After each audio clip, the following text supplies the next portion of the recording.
Lute muito, não seja indiferente. Quem não tirou o título devia ter tirado.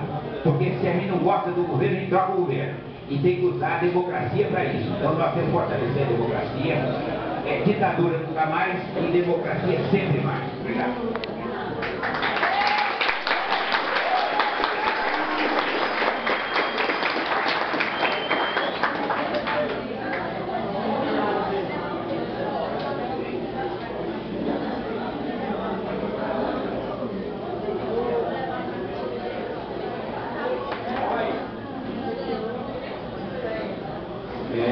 Nós estamos, se vocês tiverem alguma pergunta, estamos aí, é só dizer o nome, a pergunta, eu anoto algumas e a gente responde essas perguntas. Isso vai cair certamente no vestibular, no Enem, isso faz parte da nossa vida. Nós temos que resgatar a nossa memória. Nossa memória foi sequestrada. A pátria de cada homem, cada mulher, é a sua memória. Se vocês for para o Japão, para a China, vocês vão levar a memória de vocês. Então é preciso valorizar essa memória, descobrir o que foi o passado. E só o passado nos surpreende. Então eu estou aguardando algumas perguntas que vocês tiverem para fazer. Seja ela sobre qual tema for.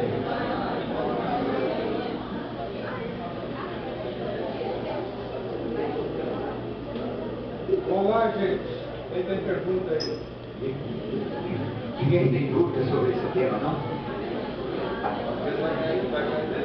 E certamente o Enem está seguro e o vestibular está seguro. Tá?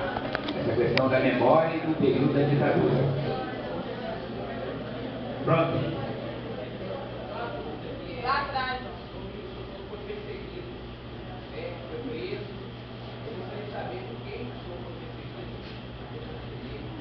Estou ouvindo mal, desculpe. Ah, bom, primeiro eu fui perseguido no seguinte, eu fazia parte do movimento estudantil da UES, da União Capixaba de Estudantes, ajudei a fundar sindicato, esse barco eu ajudei a fundar esse sindicato, participava da luta. Veio o golpe militar, eu participei contra a ditadura. No primeiro dia, 1º de abril, nós fizemos uma passeata contra a ditadura e fomos parar lá no Palácio.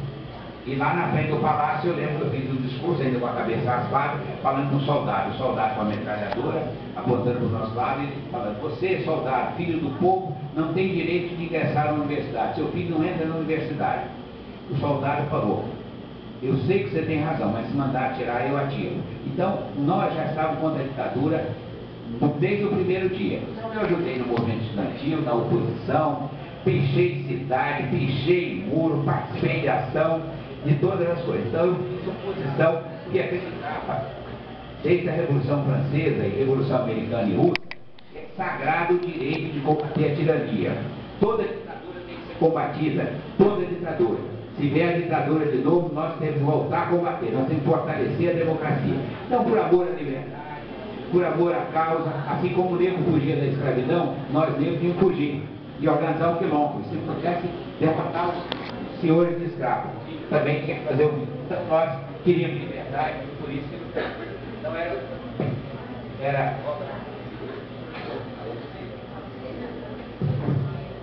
era por amor à liberdade, por acreditar que tínhamos que mudar e por não aceitar as injustiças. O ser humano não pode se conformar com as injustiças. Dizer sempre foi assim, sempre assim será, não é verdade. As mulheres até 1930 não votavam.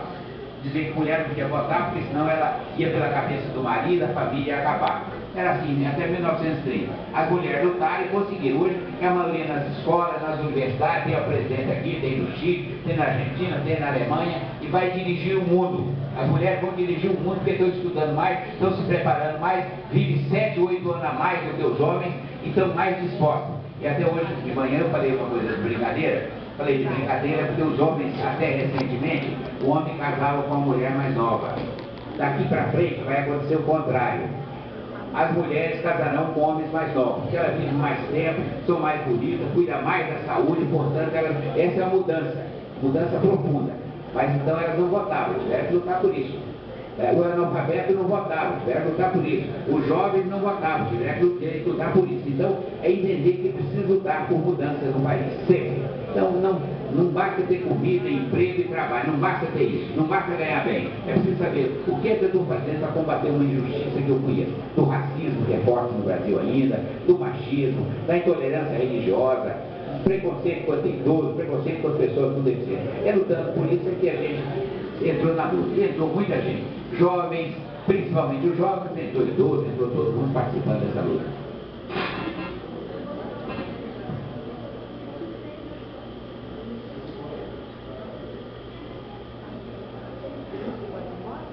Mais alguém? Eu vou pegar o pergunta. Fernanda, sua opinião. Essa ditadura que você viveu, na pele mesmo, eu também vivi aquele período da ditadura. Você viveu na pele, sofrendo todas essas consequências. Você acha essa ditadura hoje anda respinga nas instituições? A pergunta do professor Maia é muito importante. A ditadura formalmente acabou em 85, mas ela continua funcionando ainda nos sindicatos, associações, nos partidos, às vezes nas igrejas, às vezes nas escolas, respingo de autoritarismo. Esse autoritarismo que a gente encontra em todos os lugares, às vezes na igreja, no sindicato, todo lugar que a gente encontra esse autoritarismo, nas repartições públicas, às vezes quando a gente é humilhado na imprensa, a imprensa julga vocês, bota o nome de vocês, escandaliza todo mundo e depois não pede nem desculpa. Depois descobre que não é verdade, pede nem... Então isso ainda é resquício da ditadura. A ditadura, a imprensa era servil ao regime militar, então ela podia execrar quem era da oposição. Quando a pessoa participava de ser um terrorista, um assassino, é assim que eles tratavam as pessoas que lutavam contra a ditadura. Assim como também a imprensa lá no passado, quando o escravo fugia, se rebelava, dizer, um vadio, aí saía procurando o vadio. O vadio era o homem e a mulher que tinha coragem de resistir e fazer as coisas. Assim como Tiradentes foi esquartejado. Tudo isso faz parte. Então, ainda tem muito resquício da ditadura, professor Mário. É importante falar, muito resquício da ditadura. Quando a gente tem que começar a ver, às vezes dentro de casa, é bom falar que isso respingou dentro de casa.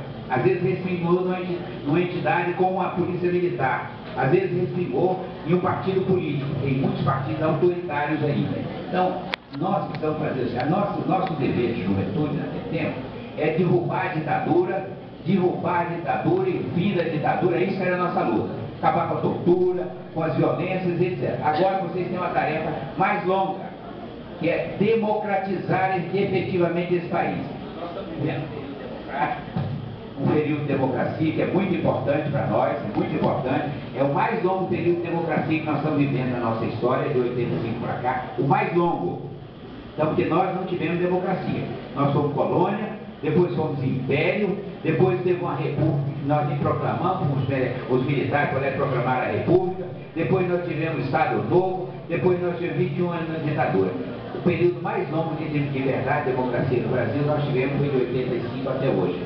Os presidentes foram eleitos, fizeram a sucessão deles, então mexendo. Mas não basta votar para dizer que é democracia. A democracia precisa ser ampliada. Ampliar é criar entidade, participar da vida política, cobrar. Nós precisamos mais democracia, precisamos de melhores escolas, precisamos de mais saúde, precisamos combater a corrupção, garantir segurança para todos nós. Isso tudo faz parte da luta. Mas às vezes uma pessoa pode entrar numa instituição dessa e ela achar ainda uma visão autoritária. O judiciário brasileiro, lamentavelmente, é muito autoritário ainda no Brasil. Então nós temos que trabalhar nesse sentido. O que a gente pode fazer? Cada um de nós deve se esforçar, se empenhar. Onde está? Na escola, na rua, até quando vai namorar, precisa tratar a pessoa com respeito, com dignidade, se quiser que o amor triunfe. Se não quiser, aí é estupidez, não vale a pena. Então, professor Mário, há muita coisa de autoritário no Brasil ainda. 350 anos de escravidão acostumou parte da elite brasileira a pensar o seguinte: o negro não existe, o negro não tem alma, o negro não tem importância. Nós somos a maioria da população. 350 anos. É imaginar isso, criou uma cultura. O senhor de escravo espancava e matava o escravo, mas o filho dele, que tinha 5 anos, batia também no escravo, criança. Porque ninguém nasce autoritário, ninguém nasce racista, ninguém nasce machista, ninguém nasce violento. A gente aprende a ser. Aprende a ser violento em casa, aprende na rua, aprende na escola, a gente aprende em um montão de lugares. Se a gente aprende, a gente pode ser ensinado a ser solidário, a amar, ser fraterno. Isso a gente tem que saber, se nós precisamos ser, o que é que eu posso mudar na minha vida para ter uma sociedade melhor. Encerro que 2050 o Brasil será a quarta economia do mundo. A primeira a China, depois a Índia, depois os Estados Unidos e depois o Brasil. A quarta economia do mundo. Vocês vão estar lá pedindo, cheio de filhos, cheio de netos, cheio de filhos, cheio de netos, nessa grande 2050. A única coisa importante não é se será a quarta economia, é se os homens estarão tratando com dignidade e decência as mulheres, é se ninguém está tendo preconceito contra o outro, porque ele é idoso, porque é mulher, porque é pessoa com deficiência ou porque é LGBT. Se a gente puder conviver de maneira fraterna e amando uns aos outros, eu acho que vai ser muito importante. Então vamos chegar a 2050 muito felizes nesse país. E vamos ter o Hexa esse ano, com certeza, faz parte da alegria do nosso povo. Obrigado.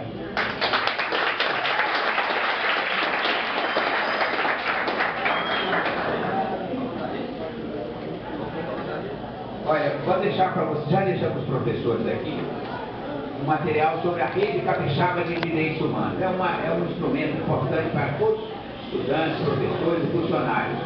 Tudo que é violação de direitos humanos, racismo, machismo, a gente saber o que é isso, o que é racismo ou injúria racial. E saber onde pode denunciar, onde. Tem todos os telefones que vocês podem ligar de graça sem se identificar.